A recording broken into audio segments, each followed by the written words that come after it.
Hey, this is James from Down and Nerdy. How you doing? Good. How are you, James? Nice to meet you.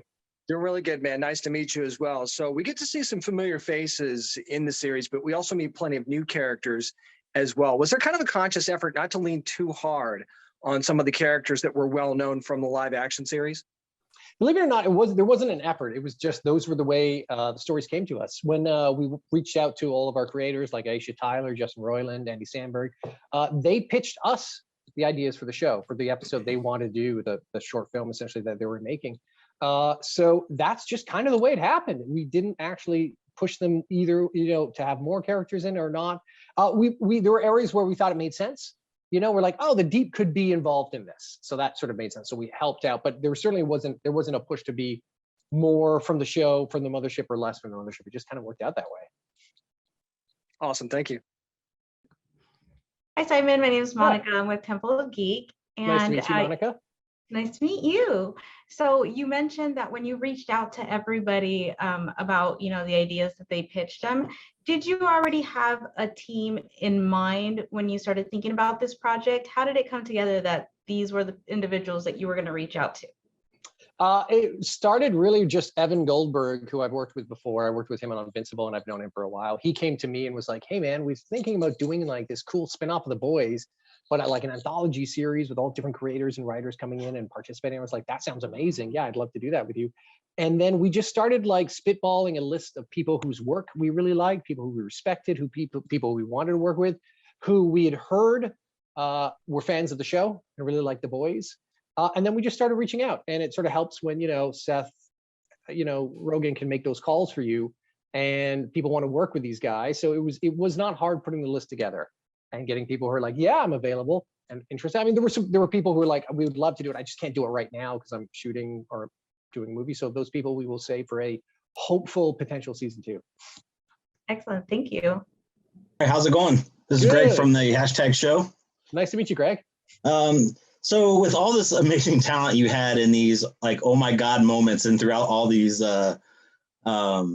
shorts, was it always planned to be shorts or was it ever thought to be like, we want to do like a season of full-length episodes with this? Because with all this talent, it could have just kept going forever.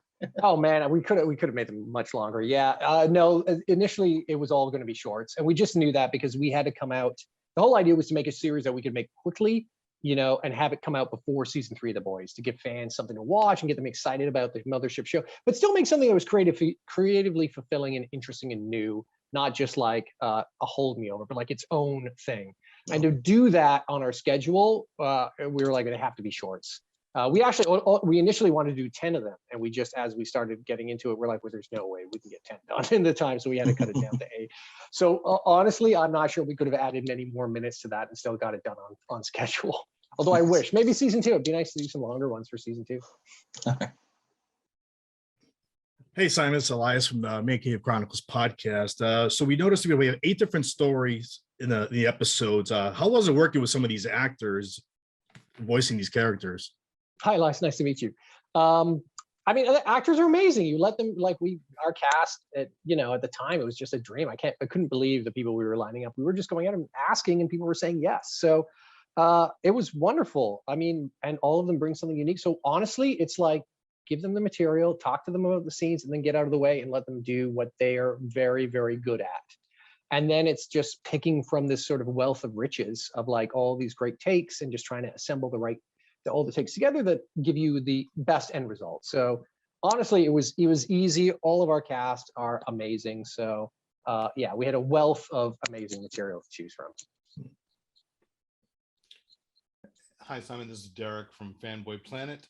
I apologize if I came in late and that was already asked, but Simon Pegg, finally, after 15, 20 years, getting to play Wee Huey, after having been attached and detached from different versions.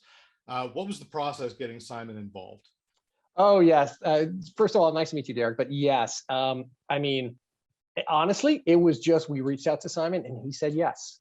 And we had a great conversation with him. And he was like, he's like, for him, it was a treat because he was like, I was too old to play the role. Like he always wanted to play Wee Huey. But then just, you know, in the time it took the project to get put together and stuff, it just didn't make sense. Obviously, he was too old and it didn't work with the way the new show. I mean, I'm sure Eric Kripke could talk to you all about that, but it just didn't work. And obviously, they brought him into the show as, you know, Huey Campbell's dad. But for this, it was great. We were just like, hey, Simon, do you want to play wee Huey like he is in the books? And he was like, yes, absolutely. I want to do that. Even in the depths of pandemic. And we sent a team out to record his role at his house. So super safe and everything like that. Like they assembled the sound, you know, all the recording equipment, then they leave, then he comes in and we have a camera feed with him, you know, in England. And he was amazing and delightful and just knew it inside and out, knew the roles. Like we didn't have to tell him anything. We just like went through it and like, yeah. So that was wonderful. He loved it. We loved it. It was I would do it again in a second. Looks like I'm back up. It's James again from Down and Nerdy. And I want to preface this by saying no spoilers, of course. But Eric Kripke had said in an interview early on that some of these episodes were going to be canon. So is that still the case? And will it be obvious to fans which episodes actually fit that description? That's a really good question. I mean, obviously, it's hey, listen, it's Eric's show, man. He made the mothership. He created it based off of Garth's books. He gets to decide what is canon and what is not canon. To me, they're all, you know, uniquely situated in their own little dimensions. Like I treat all of them like 8 separate short films that are kind of standalone. You know, I think it's Erica's going to have to answer that, and whether he will on Twitter or whether he'll leave it to fans to decide. I mean, I think maybe some are more obviously would be more difficult to be canon. You know, Justin Roiland's episode springs to mind as being like, you're probably not going to see a guy with a speaker for a head on the main series, but maybe, I don't know. Eric does crazy stuff, so you're gonna have to ask him after we air exactly which are canon and which are not. Simon, going off of what James asked, are there any characters from the animated series that you would like to see translated into the live action? Oh man, that's a good question. No one's asked that before. I mean, there are some, yes. You know, it depends how far you want to push it. I mean, I would love to see John and Sun Hee, because I feel like that's a story, that's an episode that really could exist in the world of the mothership. Would just be a story that you just don't see in the mothership, but it happened, you know, in the margins of the main show. So I'd love to see that. I think that would be really incredible to see them pop into the mothership show, you know. And then of course, you know, I mean, some of Justin's characters would be definitely interesting to see in the mothership. But again, I'll leave that to Eric to decide if he wants to bring any of the characters from Diabolical into the show. I mean, we stole some of his, so it's only fair that he steals some of ours back. Absolutely, thank you. All right, Greg here again from the hashtag show. I guess my question is kind of, you know, I'm big into animated, you know, fun stuff, you know, and I kind of like got the feel of like Animaniacs on steroids when I watched some of these films and so what it was like for you when you saw this, you know, obviously you see the script and then all of a sudden you see it on the first time on the screen. What was it like to you when you saw some of these shorts? Oh my God, it's the best part of the job. You know, someone says like screenwriters, you get to walk through your own imagination, you know, which is like you get to see it made. Either if it's live action, you get to see sets built. If it's animation, you get to see people interpret it and bring it to life. So no, it's like Christmas Day. It's amazing when that first footage comes in and you get to unwrap it and watch it is an incredible feeling. And it's the same with music, like hearing a composer's first pass at a script, or even just seeing character designs. And again, we had such an incredible team, and everybody was bringing their A game and so much talent that every time I got to review material for any of the episodes, it was an absolute treat. And just being like, oh my God, this is amazing. This is going to look incredible. So that episode especially, the animation was strong from day one. So just seeing it initially, you're like, oh my God, this is going to be incredible. Now, can we just make it even better? Yeah. So it's, one of the best parts of the job. Thank you. Elias here again from the Man Cave Chronicles. We were talking about like the animation style, like throughout the 8 different episodes, we see different styles. So you came up with that idea also. And how did you guys approach that? Yeah, that was probably like a day 2 conversation on the show. Was initially like, do we do it all one style? So make it all, you know, like all like The Simpsons or like Invincible, or do we do different styles for every episode, which is much more difficult, especially on our schedule, just because the amount of instead of getting to design something once, you have to design it 8 times. Instead of hiring one composer, you hire 8 composers. And that it's even more work than that because you have to source the right person. You have to find, so for every composer you hire, we probably looked at 6 or 7. So times that by 8, and we're looking at like, you're looking at 40, 50 people out of a pool of people to find those 8 people you want for an episode. So we knew it was going to be a tremendous amount of extra work, but as we started to talk about the scripts and the ideas and what we want to do with the series, it didn't seem like there was any other way to do it properly.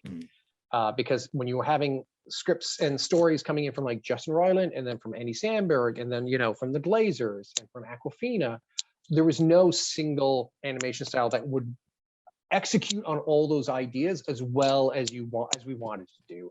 It would have meant changing them all, watering them down, and not letting them be as true to those stories and those creators as possible. So it was a difficult decision, but it was a very early decision we made. Thank you, Simon. Derek from Fanboy Planet again. So let's talk about that fabled season 2, if it happens. Are there any animation styles that you would want to have included that didn't happen? Yeah, of course. Well, we're even talking like season 2. Like again, there's no talk. No one's told me. We'll have to see how well the show does. We're just making it happen. Yeah, exactly. That would be wonderful. I would love to blow the doors open even more. We talked like I'd love to have the time to do stop motion animation. I would love to do some live action episodes. Like I think Diabolical, to me, it's a creative grab bag where we're telling you different stories that you haven't seen before from angles and points of view you haven't seen before. To me, the format of what those episodes are in, whether it's animation, stop motion animation, CG animation, theater, puppet shows, live action, is almost immaterial and should only be picked in terms of what serves the script or the idea the best. First season, obviously, we decided to make it all animated. We were making it in the middle of pandemic. We had to make it quickly. But second season, it'd be nice to have blow the doors open. I'd love to do stop motion. I'd love to do some CG animation. Again, maybe we'll do a puppet episode. Stuff like that.